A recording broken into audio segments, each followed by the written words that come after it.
Welcome back to the Run Radio podcast. My name is Trina Wilcox, and this is our episode where we are in collaboration with the Arthritis Foundation of Missouri. And my guest today is Vanessa Woods. You are the founder of Vitality in Motion. Welcome. Thank you. I'm so glad to be here. Yeah, so I learned that you had done the warm-up for the recent walk that the Arthritis Foundation had put on.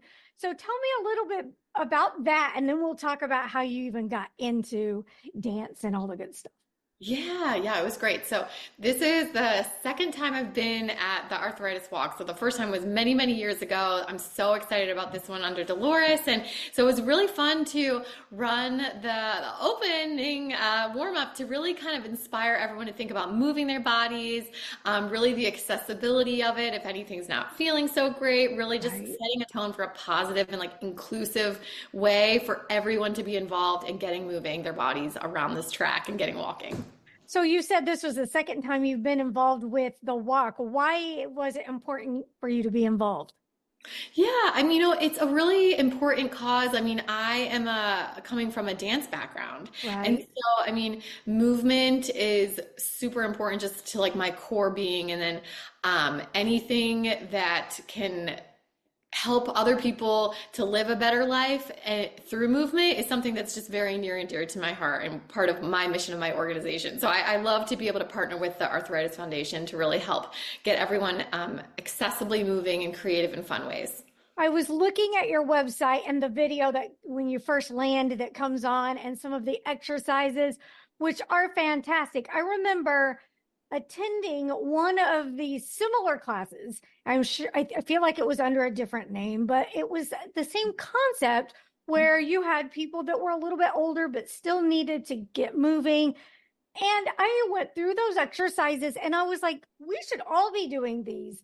They were things that you all, just to move, make sure you can tie your shoes, make sure you can turn and look over your shoulder, which can get more challenging as we get older.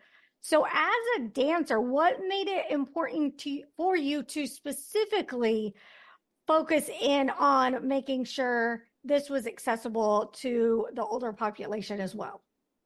Yeah, well, it could have also been us because we used to operate under Vitality Ballet. That's our old name. Okay. It could have been us. But so one of the things I just think is so important for me is being a dancer, you are exposed to a lot of different populations, but you're kind of you're the one that's on the stage and the people are watching. And so I really like the idea of kind of bridging the gap between having art. It's just a performance aspect, which is of course my favorite thing to do as a dancer, performing, but I wanted to be able to make it more accessible so that people didn't have to just feel like it was something they could watch, but something that they could really partake in and really benefit from. So the accessibility factor is something really important to me. And my mom is an occupational therapist. And so I grew up with her really talking about her patients and maybe what they were going through and ways that she was helping them. And so really it was so core to who I am, of hearing my mom talk about that. And so we collaborated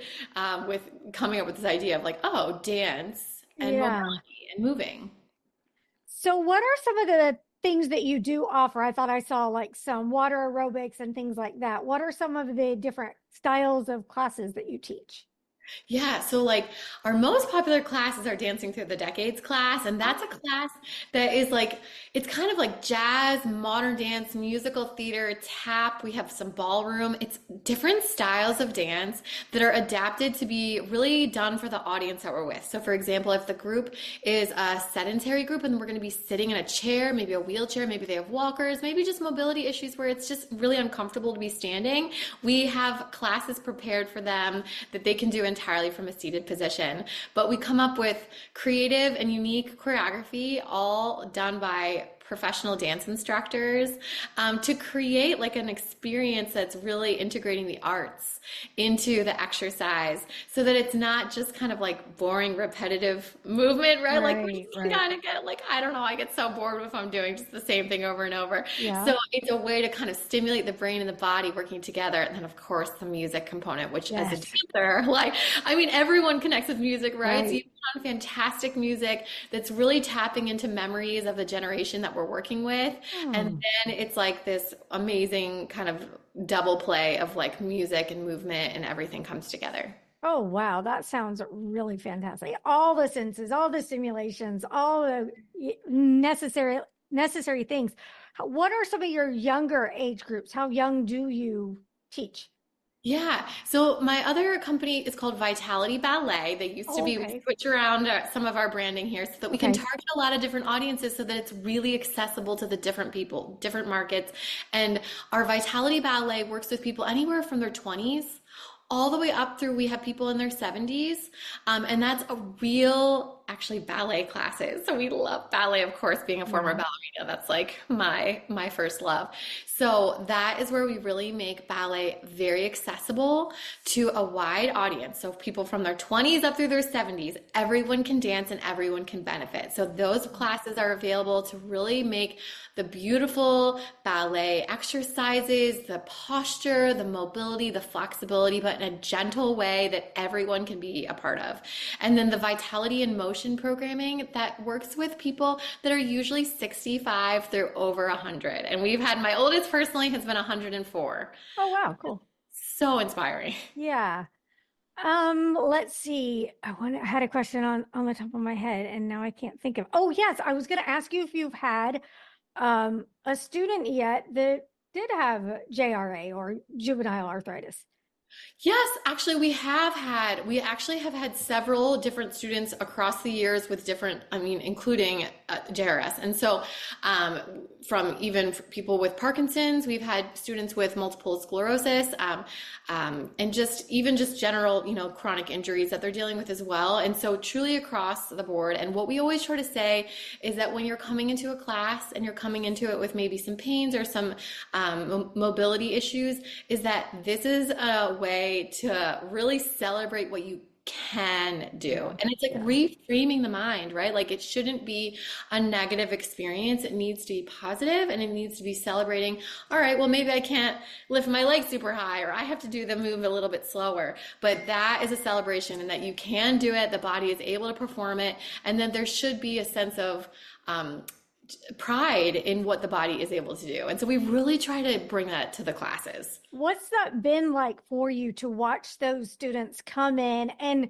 usually we're self-conscious. We know we've got the limitations. What's that been like for you to see them change? Have you watched their confidence change? All of things like that. Absolutely, yes. I mean, I think that's like one of the most exciting things for a teacher when you're like, you feel the support for the students. Like, I mean, I think that's like part of like being an instructor is like you feel this connection with your Yeah. students. And so when you can see that maybe the confidence level is feeling a little bit better, or maybe they're just feeling like, all right, I could bend a half an inch more over my side columbra bend today, or like I'm feeling a little bit more confident with my balance today, or I was able to let go of the bar with two hands today, not just one. Like Yeah. those little improvements, right, are super rewarding, and then those kind of build on themselves. And it's one of the things I like about dance is that it's very progressive, like it's constantly building. It's not just like one and done. I did a dance class, now I'm done. Because Yeah. there's so much a learning curve, and that's where I like when you are coming into it with maybe some form of mobility issue. It's like something that you can really continue to grow with your own body. And I always say some days might feel worse than others, right? And that's Yeah. okay. Next week Yeah. is a whole new week. So we try to really kind of create that sense of building and growth together. I love that you've made this available because I remember thinking as a kid, I was like, okay, I can do first position, second position, and then I will never do dance because I just, I didn't think those things were available to me. Those are for the people that were already limber or something, but you're opening up a whole world to so many people. And I think that's wonderful.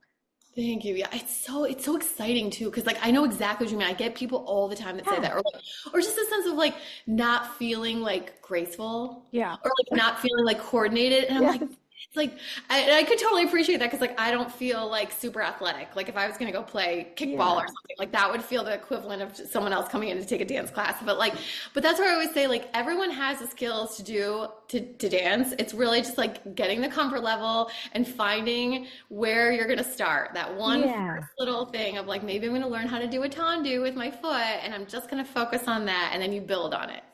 What got you into it? Was that something that you just had in you since you were little, or did the urge come at a later age? Yeah, I started when I was 5. I'm told that I just had a lot of energy, very energetic. And now that as a mom, I can understand. Like, so my parents were looking for an outlet, and it turned out to be so good. And I think a lot of people find that like kids, and maybe it's in dance or something else that like just kind of gets their focus. And Mm-hmm. I think that's something that's dance is particularly good for because it's such a mind body experience. You cannot like tune out and think about like what are you doing later, what's for dinner, what time do you have to get home, like because your body has to be like memorizing the counts, executing them on the music, thinking about what the next step is, thinking about the technique. Oh, where did the teacher say my head was? Oh, is it to the back or is it to the front? Like all these little details. And so when you put all this together, it like allows it to be this beautiful escape into the music and into your body. And of course, it's not to sound intimidating because when you're a Yeah. beginner dancer, I always tell everyone, I was like, you pick one. You pick one layer that you're going to focus on, and then each time you'll start adding on another layer to it. So that's what makes it fun as well. In learning all of the things, what was one of the more challenging layers for you to break through? Oh, that's a great question. I think that like part of it is like developing the confidence to be able to take what you have learned and what you study from a studio setting, which is like very private with Mm-hmm. your dancers and the company and the mirror, and like then creating that same thing onto a stage. Like Yeah. it's a really big challenge. Like there's so many factors that change, and then being able to like perform in that space. It's very thrilling and very fun, and I love it, but it's also a huge challenge. I can imagine. What was it like when you were on stage for the St. Louis Ballet? Tell me about that experience, how you even decided that you were going to go for something like that. Yeah, so I was living in New York City at the Oh, time. yeah. Yeah, I was dancing in several different companies around the country. I had traveled from Denver. I was in Miami at one point, and then I was in Philadelphia. Made it to New York City. Had been dancing at all these different places. And as a dancer, you are always looking for a contract. Like that's what you want to do. That's the goal. And so, like a dance contract is the end goal. And so I was freelancing, working a ton in New York, but it was still like very unpredictable. And as an artist, it's like so stressful. It just did not appeal to me. So I was ready to find a contract, and I had auditioned for St. Louis Ballet, I think twice before, and there just wasn't an offer for me. So I was like, I don't know. I've had really good auditions here. So I reached out to the artistic director, and I had said like, hey, I know you've been interested in bringing me on in the past, but I haven't had a contract. Are you interested in me trying one more time? Like, what's your interest level here? Because I don't want to waste my time. Because as a dancer, you have to pay for it all. You are completely on your own, and it does not pay a lot.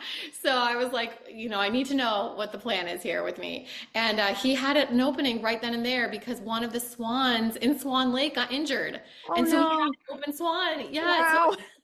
I know I feel so bad. Like Yeah. that was my story. Like, but so he brought me out in the middle of the season. I filled in for that injured swan. The contract just kept continuing, asked me to stay on for Sleeping Beauty. I stayed on, and then it kind of really went from there. And then I danced in St. Louis for 7 seasons before I got injured and then Oh, had to stop. But it was a great career. I love it. It's a beautiful company. It's continuing to grow. And it was just an amazing experience to dance so many huge ballets, like that huge wow. companies are performing, and it's right here in St. Louis. Well, congratulations. And that's neat. And I didn't realize that you pretty much lived like a musician in a way, like trying to get gigs and you want something, you know, you want something reoccurring, you want that contract deal, and how Yes. much was on your shoulders. That's a lot. It's stressful. It really is. Like, I don't think a lot of people realize, like, and it's so competitive. I mean, just like, I Yeah. mean, a musician or like making it on Broadway, like, it's just, there's a lot of talent out there, and it's really hard to get a job. How did you keep up with your mental game? Because that sounds like that would really take some thick skin. Yeah, thick skin is the right word. That is totally the Yeah. right word. I mean, you have to be fearless, which I cannot say that I am. I mean, but like, you have to be able to just be like, go for it. You cannot take no personally because you are told no Mm, constantly. It is yeah. constant. There's constant negative feedback. But I think that's just like there's such a drive in a dancer and like probably for like similar artists, Yeah. it's just such a drive. Like no does not put you off. You're just like, okay, I'll keep trying, Hmm. I'll be back. And Yeah. so and then like this case with St. Louis Ballet, like it really worked because like there it's a lot of it's timing. And like when Yeah. there is a contract that's gonna be right for you. So it's a tough life. I always think, oh man, would I wish this on my kids? I don't know. Yeah. Yeah. Well, what about your injury? Talk about that a little bit and how you're doing with that. Are you recovered completely? Yeah, so I had a foot injury that was like it was very strange and it was very sudden. And I had been to like four different doctors. I even flew to New York City and saw a big name doctor in New York because I was so desperate. And so luckily, I mean, now I'm a good 8 years later and Yeah. my foot is much better, but it's still not 100%. Like Yeah. it's still not, anyone who's had an injury that's, a pretty serious Right. one. I mean, I needed it to heal enough that I could do normal life again, like go to the grocery store and like walk around, like just I couldn't do anything. So we're in a much better place to do that. But now it's about like figuring out how is dance still a part of my life and how do I still keep the arts engaged in my life. And I think that's part of what makes me also really passionate about making sure that everyone can feel Yes. part of dance because it doesn't have to be a split and a kick in your face and a double pirouette and up on your toes. Like it doesn't have to be like that. Like Right. let's go and see performers who could do that, but like we don't personally need to do that in order to still be a part of the art and still to engage in it. The biggest relationship with people with, a chronic condition and what you went through is that you feel like something's taken away from you and you're trying to figure out how to navigate through life with it looking different. So, was that easy for you to do?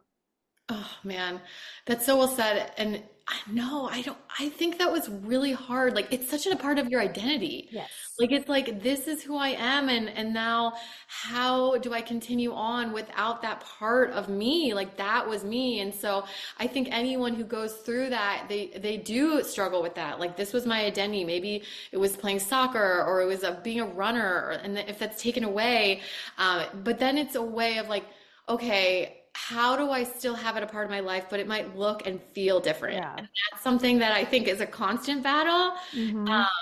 But I think it's so important to, for me at least, to still be involved with it. Like instead of cut cold turkey and say like, all right, that's never a part of it. Like how can you still let that be a part of your life and allow yourself permission to accept that it's going to feel and look a little bit different, but you're still a part of it. For you, what does it look like to take care of yourself when it's what's your alternative exercise besides dancing and self-care? I know I had a conversation with a woman yesterday about self-care and we're like, we hate baths. They're not for us. And so it looks so unique to every individual. So for you, have you got it figured out? Oh gosh, self-care. Well, it's funny because self-care takes a totally different backseat when like I'm a mom of twin 2.5 year olds. So like it was such a life shift too because Right. I'm not focused on that anymore, but I also feel like it's so important to like what my business does and like who I am and like what I teach my students. And so it's finding a balance. So I mean, for me, I really enjoy walking. I feel it's very therapeutic.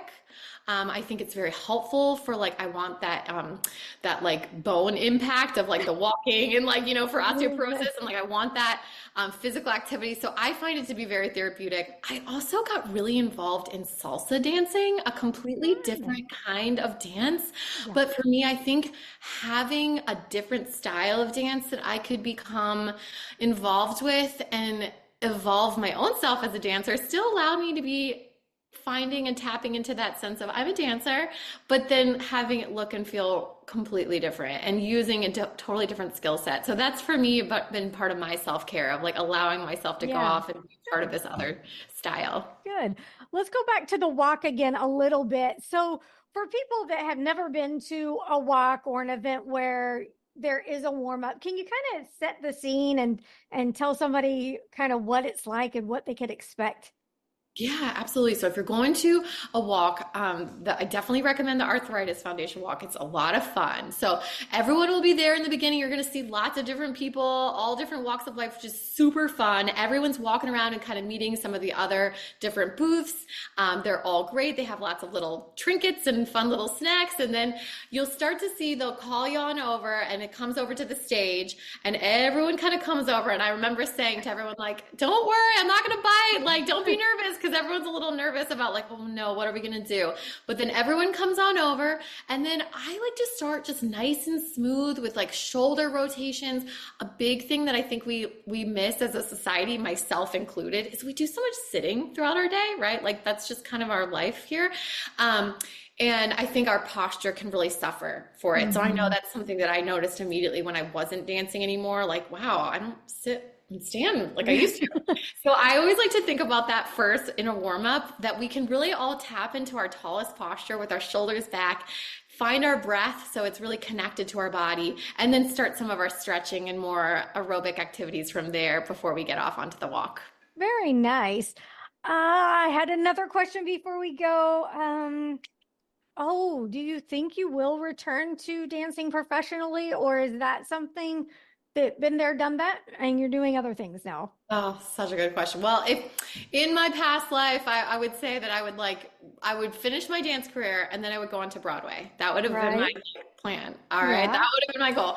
But no. So in professional dance, here's the thing. So once you have an injury and you've been off for like maybe a season, maybe 2 seasons, like if you're lucky, you really are kind of done. Like Oh, it's sad, but like and I don't want to make a blanket statement because there's certainly dancers that yeah. have like overcome, but my body couldn't sustain it. It actually wasn't able to. Like we worked with our trainers, my physical therapist and I got really close with this because I Mm. was with them all the time. And it's not only a physical challenge, it's a mental challenge. So for me, it's kind of like I will never be able to achieve the same level of professional dance, but I'll always keep dancing in my life. Oh, good. That's the part I like to hear. That's good. Do you feel content with that, or are you still working on that? Or does it depend on the day, maybe? Yeah, it's a really good question. I think when I'm watching dance and I'm like there in the audience and I'm like seeing it, Yeah. I'm thinking like, no, I'm going up there.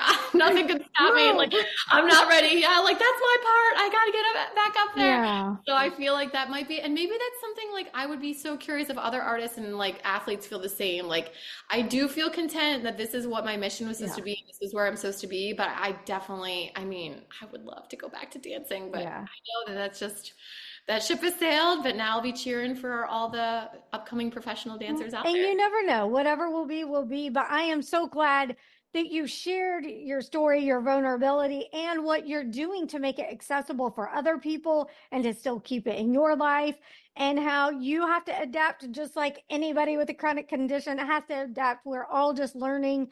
And so I'm very thankful that you're sharing and participating with the Arthritis Foundation of Missouri, because they have so many great resources for people that are often lost and don't know where to go to either connect with other families that they're trying to take care of or their own selves. So thank you very much for that. I appreciate it. Oh, absolutely. I totally would love it. And if anyone wants any help or resource about how they can bring dance to their life, please reach out. I'm always happy to help connect and be a facilitator and through the arts. Yes, go ahead and throw out your website too, just so people Yeah. know. If you visit www.vitalityinmotion.com, you can send a message there. And then vitalityballet.com has weekly, 3 time a week accessible live ballet classes available every single week going on for everyone to come to. So we have wonderful resources to connect everyone to dance. Thanks so much, Vanessa Woods. I appreciate your time. This has been really fun. Thank you, everybody, for listening, following along, and be sure you connect with the Arthritis Foundation of Missouri. And you can always find out more at runradio.net.